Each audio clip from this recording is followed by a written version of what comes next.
Hello, this is Cecil Sunk here from Hotkeyit.com, and I have a very cool replay to show you guys today. It is a replay of PvZ.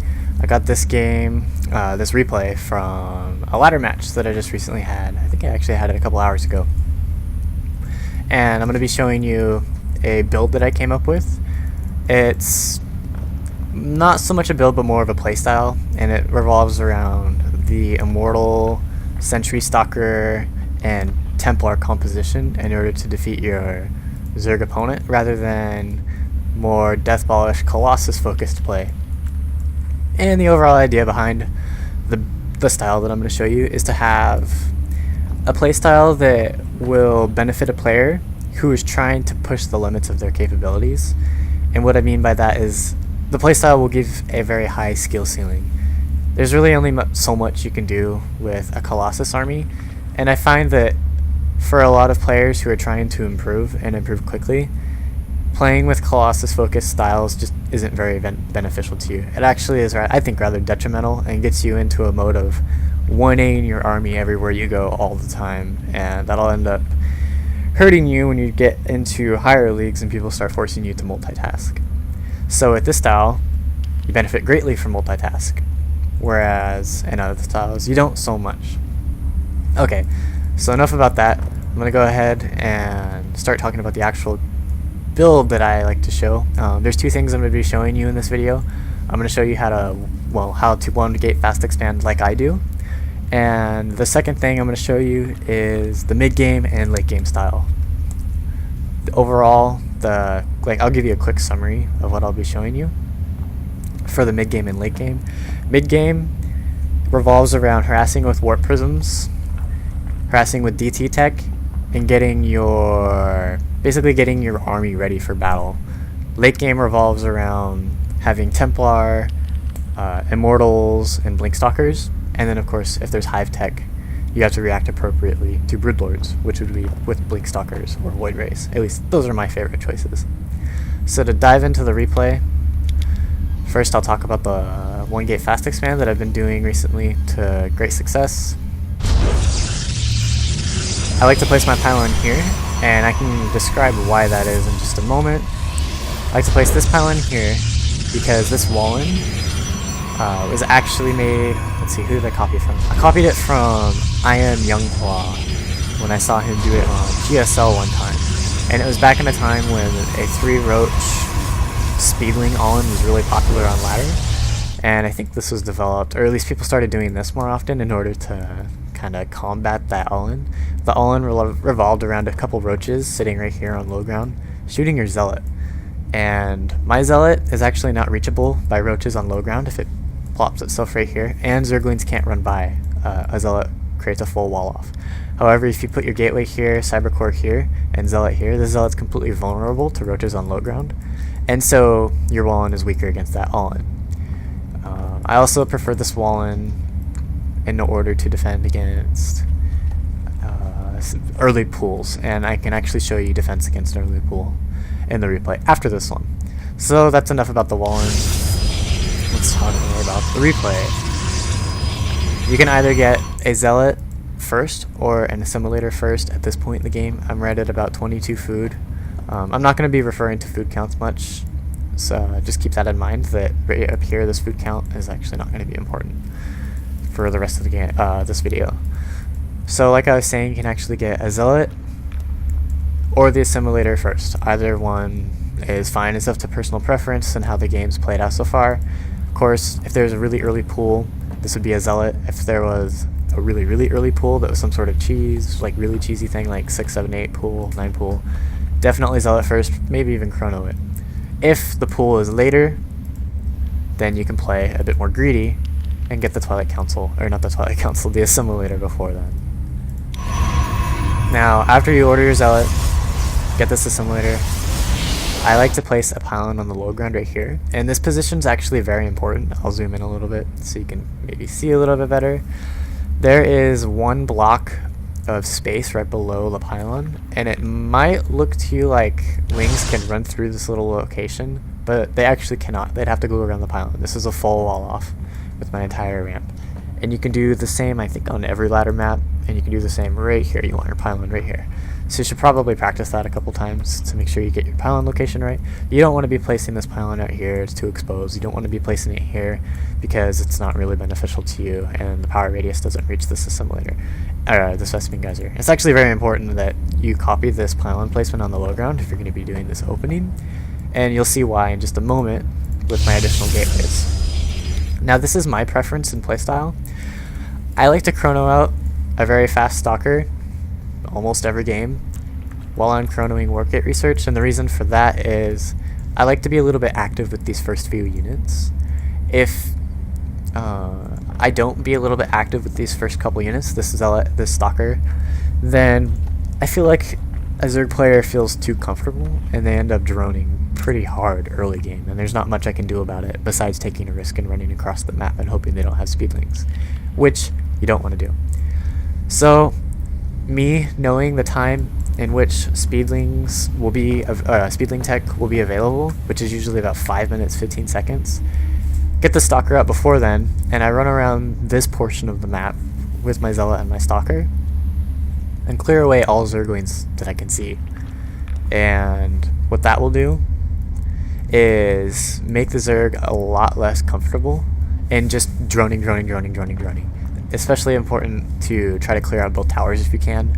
Although right at about 5 minutes, if I've seen normal gas timing, like 14 gas, 13 pool, or something similar to that, gas first before pool, speed is going to be finished by about 5:15, maybe a little earlier, maybe a little later. You need to be back to your ramp with your Zealot here and your Stalker here before speed will finish. Otherwise, you can lose both those units and probably lose the game. So here goes my Stalker, and here goes my Zealot. Going to clear out the towers. I'm keeping the units tab up so you can see the drone count to, and well, the Zergling and drone count up to my probe count.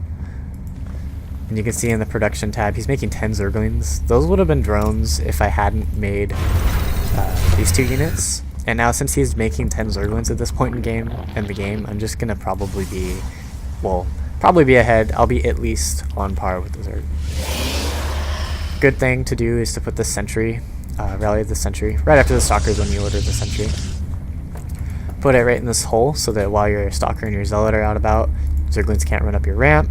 For whatever reason you don't let them.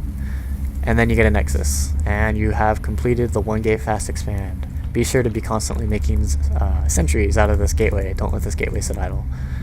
Now for the really cool part. You get 2 gateways, and you've stopped probe production oh so slightly in order to get these gateways down right now. So stop producing gateways, or probes, so you can get 2 gateways down at your natural. And I'll show you what I do against this defense, or against this Ling aggression. This is quite a bit of Lings. If they got in my base, I would lose. So what I'm doing here is I have like a cool SimCity with this pylon, and I have a Stalker, a Zealot, a Sentry, and another Sentry. And this is going to be pretty impenetrable for the Zerglings. This probe can actually be put on hold position right in front of your Zealot or your Stalker, and it becomes like a nice wall that doesn't get engaged by the Lings. I was actually planning on putting a gateway down, that's why my probe wasn't in the correct position, but oh well, so be it. And then I backed up a little bit just so that I could form a little bit of a concave in order to trap a few Lings, just as he tries to run away, and I got a few extra Ling kills because of that force field. And now I am free to put down my 2 gateways. The placement of the gateways is really important. I have 1 space in order to slip these 4 units, well, these 4 plus the next one that's going to come out of here, right between these 2 buildings so they can't get surrounded by speedlings, and try to keep the Zealot in the front of those units. Oops. Did not mean to back up. And here he's actually going to cancel my Nexus, but that's perfectly fine, because what's most important is the probe count that I have, the lead in probes I have, well, had. I had more probes for quite a while, which means I just gathered more resources than him, which is extremely awesome. And my Nexus is going to be a little bit delayed. Not a big deal. It would have been a big deal if I didn't cancel the Nexus and I lost 400 minerals, however. Okay, so the rest is just like me fighting these pesky lings away. Try not to waste force fields on those lings. And it's super important to be chronoing and probes out once these two nexuses are finished, and you need to chrono them out very hard. And the reason for that is, look at the drone to probe count. If you're playing a good player, they will always have about a 10 drone lead on you, and there's nothing you can really do about it. Except perhaps maybe not have this nexus cancelled, but he made quite a bit of lings and forced it. So, in order to catch back up, you need to spend this purple energy on your nexuses, and get a bunch of probes. And you'll see momentarily, he's going to have to produce more roaches or lings because I just killed his. And while he's doing that, he's not producing drones, and my probes will catch back up. So now for the talk about the rest of this build. I have to find out exactly when I put my robo down. I put the robo down when I could afford it, without really having a cut in probe production or a cut in gateway weapons, which means I put it down when the nexus is about halfway done. I do that, I think, every game, and that's when I recommend you doing it as well. What that'll allow you to do is get out a very fast warp prism, followed by a very fast observer, chrono out this observer, followed by a very fast warp prism. And then about when the nexus finishes, you put down a Twilight Council. After you put down the Twilight Council, you put down 2 gateways. I'm going to put one more here and one more here for a total of 5 gateways, a robotics facility, and a Twilight Council. Now, the awesome thing about all of this is that this is all working towards getting me a very, very strong army composition. And you can see here I ordered Blink immediately, and I followed it up with the Dark Shrine. And I was spending a lot of minerals just now, which allowed me to accumulate enough Vespene for the Dark Shrine. I ordered a Warp Prism, cost 200 minerals, 2 gateways, 300 minerals, pylons, assimilator, and probes. That's a lot of minerals, 2 more pylons over here. That allowed me to accumulate enough Vespene for this Blink and this Dark Shrine. And this Blink and this Dark Shrine is going to be super important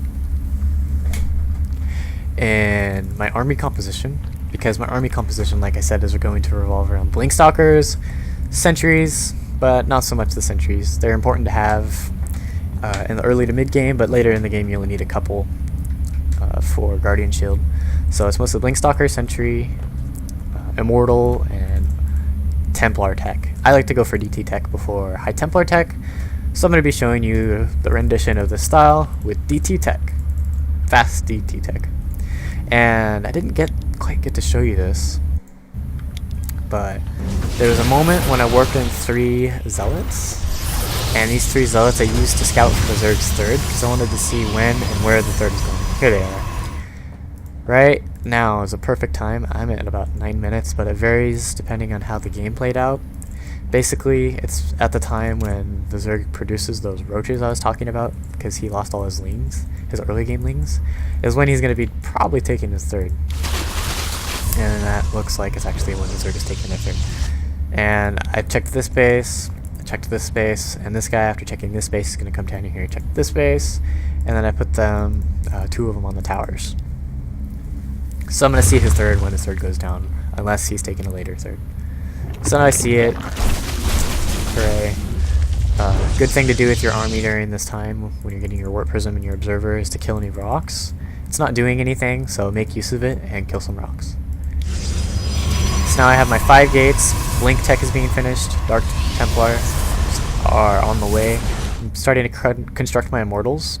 My minerals are going to be going pretty high, which is time for me to start taking my 3rd base while I have a Warp Prism on this side of the map. And I was actually supply blocked at this moment, darn, which delayed my Stalkers by a long time. Usually you'd have the Stalkers already constructed, so then you can immediately go over to the Zerg's base, which is really perfect for me because his roaches are going to try to deny my 3rd, which I'm going to see with my Observer, my handy dandy Observer. It's very, very key to put this Observer right in the path of the Zerg's army so that you can know where it is. It would suck for me. I'd probably lose the game if my army was here and all his roaches attacked my 3rd and cancelled it. It would conversely suck if my army is here and his roaches attacked here. So use an observer, find out where his army is while you are harassing with Warp Prism. And this Warp Prism was going to try to kill the Overlord, saw that it can, and it came over here. So now my Warp Prism is just kind of being idle because I'm defending my third base. He is planning on canceling my third base. That's what his build revolves around, and I know that because he just made a bunch of roaches and took a kind of late third. So if I defend this third, I'll be in very good shape. And I have Dark Templar in this army mix, which are gonna just shred roaches apart this whole time. And I have the Warp Prism over here. He's lucky he has some roaches in defense, so I can't actually deal a bunch of damage with the Warp Prism, although it is focusing APM back here, which allows me to get off really good force fields, because he's not really watching his army a whole lot right now. And as you can see, successfully defend. He lost a whole lot more resources than me, and I still have my Warp Prism to continually harass this location, and continually harassing this location is going to let me get this third base up extremely easily. Once you're on third base, your third base, if you went for Dark Templar tech, which I recommend you doing, you can go to 2 forges and 2 robotics facilities and Templar tech. And you'll see momentarily you get the second robotic facility. There it is. You need 2 robos to constantly replenish Warp Prisms, Observers, Immortals, and you need your two forges for double upgrades, because I have forgone upgrades thus far in the game. You need to catch back up. It makes sense. And it's always good to have a nice pylon back here to spot on the minimap against anything really. And it's also good to get charged whenever you can afford it, to make your later game zealots have higher utility. Now, continually harass with this Warp Prism all game long. It's going to let you get your third up, get your fourth up easier, your third and your fourth up easier. You usually have heavy resistance when taking extra bases, which sucks. Although this basically just clears your side of the map and forces the Zerg player to constantly keep forces back, constantly keep their attention here. And if they fail to, like say this player I'm playing against was bad, I would just like drop a bunch of stuff, warp a bunch of stuff in, put a force field here, and destroy this entire base. There's nothing he would be able to do about it. And now here's my army, lots of Archons, lots of Immortals, lots of Blink Stalkers. This is a very formidable army.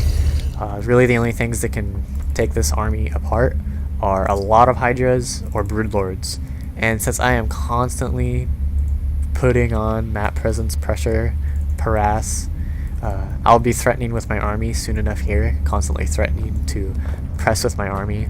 He's not going to be able to detect the hive tech. If he does, I'll just kill him, which means I don't need Void Rays.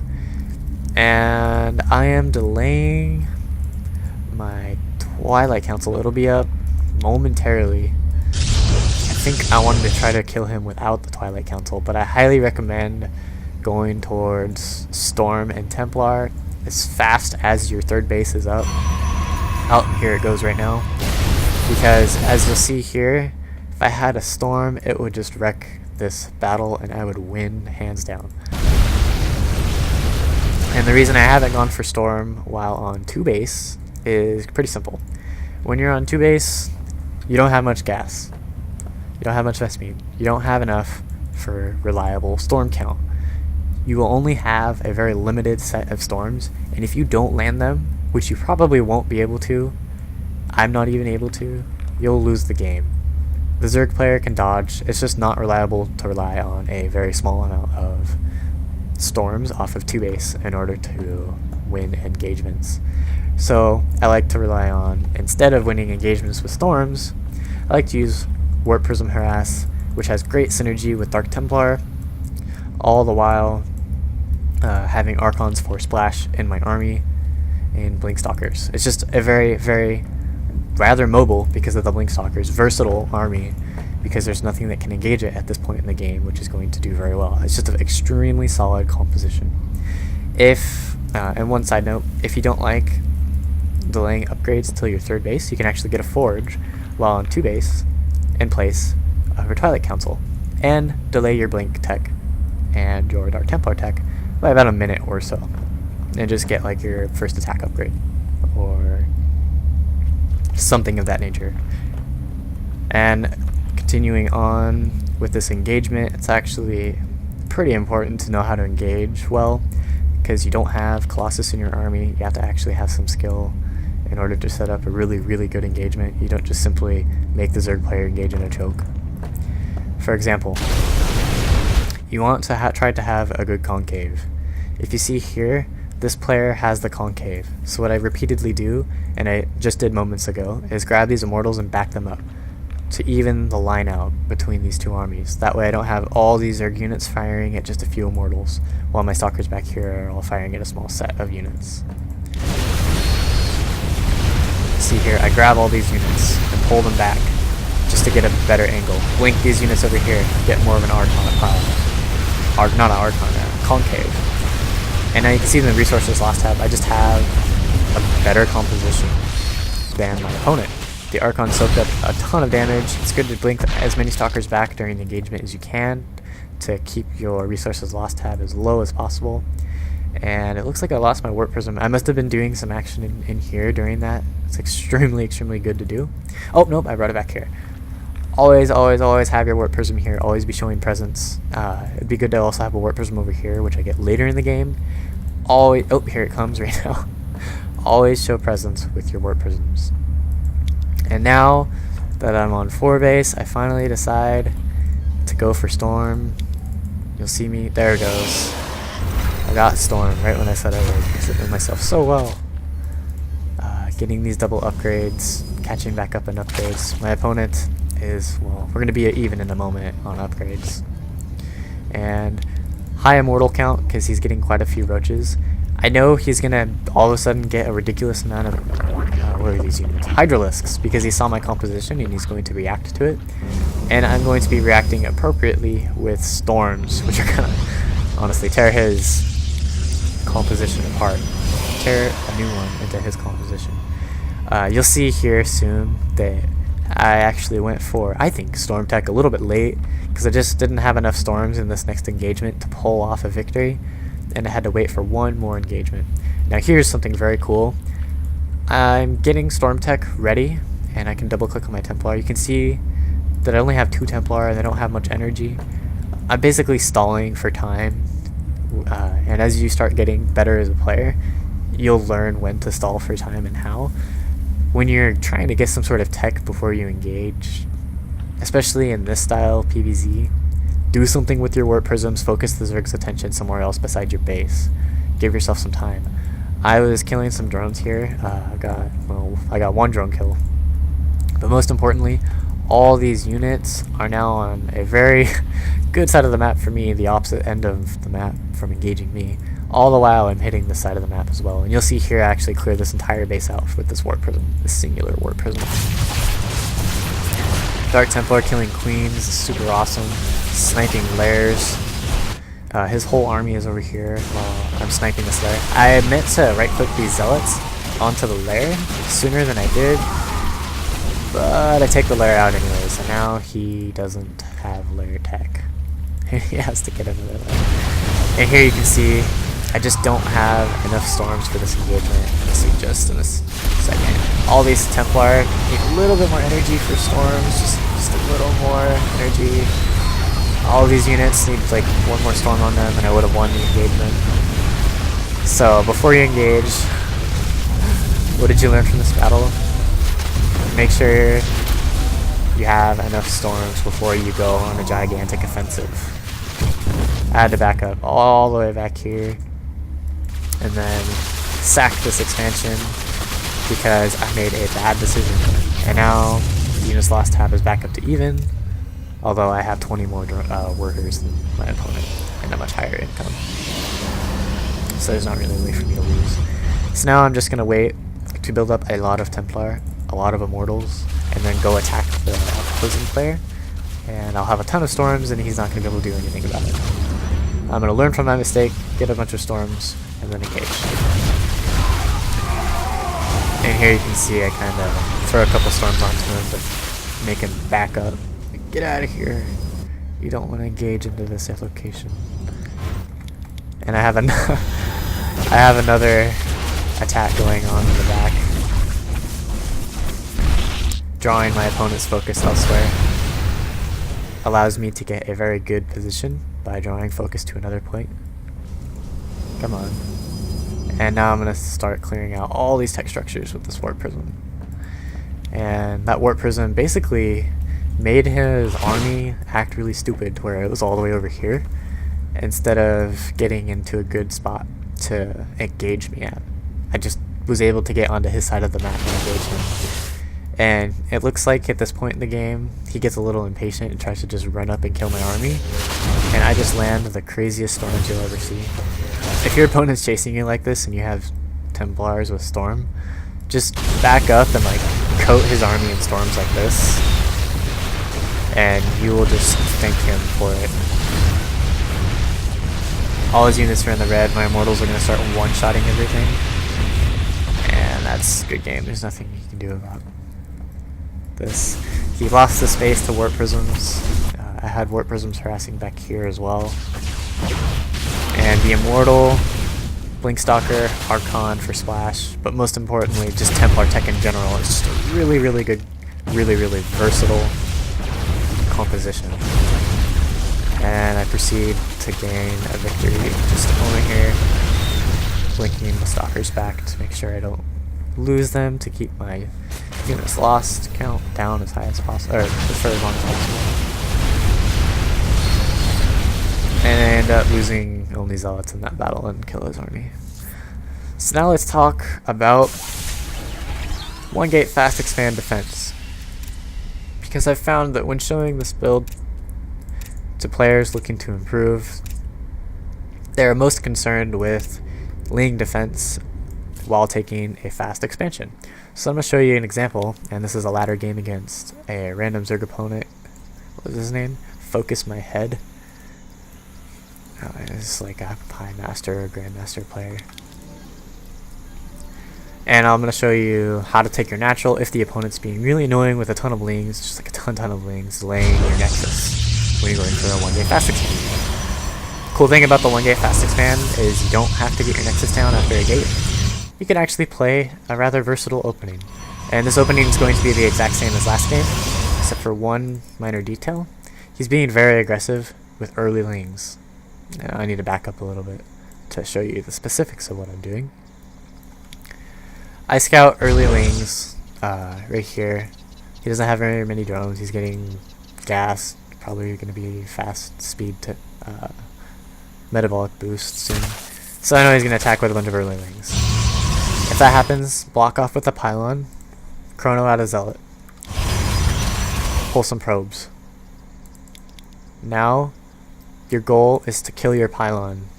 I know it's counterintuitive. He's attacking you. You built this pylon to block off. Why are you killing it? Oh my god. But now, what that allowed me to do was buy some time in order to get my zealot out. 2 more zealots are going to be out momentarily. And now, if you look at the units tab, I have 5 more workers than he does. Sure, I killed my own pylon and I'm temporarily supply blocked, but I have 5 more workers and I have a zealot, and I'm going to have 2 more zealots in just a second. So now I'm ahead by default.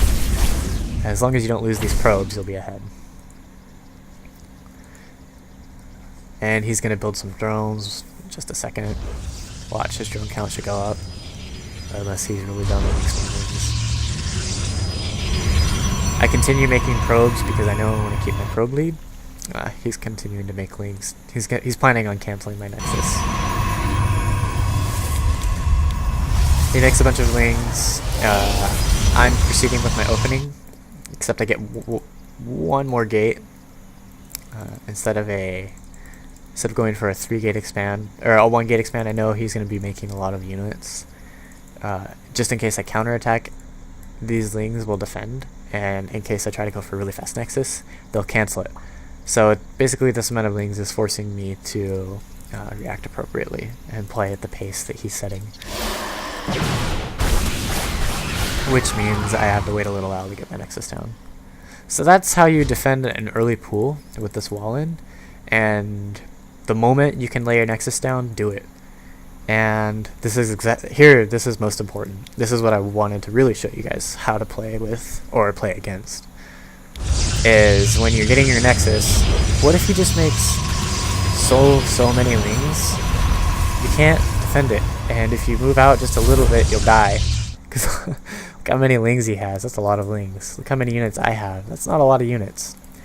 What you start doing, or what you have to start doing, is keep your money low. I'm spending my money whatever way I can, getting tech structures, ordering units from these gateways. You have to keep your money low first and foremost. And you need to start placing buildings whenever you can with this pylon on the low ground that I talked about last replay. And what these buildings will do is provide you the necessary SimCity or wall in order to take on a ton of lings. And you'll see in, I think 2 minutes, you'll see that I kill all these lings and I lose like a zealot, and then I'm just ahead for the rest of the game. So I immediately just cancel that. There's no way I can take on all those lings. There's no reason for me to even try to take on those lings. So I just warp in some units, being very patient, keeping these few sentries right in the wall with this pylon. No reason for them to go any farther than that. Build another pylon just because I can. And this is really cool what I want to show you. I built the forge because I know I'm going to want a forge later for upgrades. And it's also a good building to place to extend this pylon wall out a little farther. Unlike a Twilight Council or a robotics facility or a dark shrine, this I can afford to lose to just like a ling suicide because it's just 150 minerals. You don't want to place expensive things here if you can avoid it. And now this is what's really cool. I put a cannon here. Now he's going to immediately try to kill the cannon, of course, because, whoa, he doesn't want cannons to be built, because then I can take my Nexus. But I protect this cannon with diligence. You can force field around your cannon and lings can't really touch it. He knows that backs up. He knows that if he were to keep engaging, I would have won that engagement. So now I put the Nexus down, and I have, like I was talking about earlier, the necessary SimCity in order to defend against all these lings. The cannon's finishing, he's going to try to kill the Nexus, actually just try to kill everything. It's like, attack. So I trap in as many lings as I can. If you get a really good position against lings early game, you can just annihilate them. And since I had a really good position, I spent my force fields trying to trap as many lings back as possible. And I've lost, I think, oh, there goes one zealot. I lost one zealot in that engagement. Look at the units lost tab. He's lost like 400 more resources than me. The workers tab, I'm only down by a few workers. And now the game will proceed on from here out. I don't think I have enough time to fit in this replay. I don't really actually like this replay, so I'm not going to go over the rest of it. This opening, or this build, this style, this Immortal, Blinkstalker, Templar style can be done no matter what opening you use. I prefer 1 gate fast expand. Basically every game I can get away with it. Shakuras, Plateau, every map except Tal'Darim Altar. I forge fast expand on Tal'Darim Altar. You can do this opening, or you can do this style, this build, from any opening you want, as long as the opening you do puts you on at least an equal footing with the opponent. And like I've said multiple times, I just prefer 1 gate fast expand, and that's why I showed you that. You could do it off of 3 gate expand and forge fast expand perfectly fine. I actually like doing it off of forge fast expand on Tal'Darim because that map is pretty big and there's a lot of room for warp prisms, and 2 warp prisms on that map is excellent. And I believe that's all I had in plans, or all I have planned to show you guys in this video. Be sure to check out the rest I make. I should be making them quite shortly here. And this is Xel'Naga from Hotkeyit saying farewell.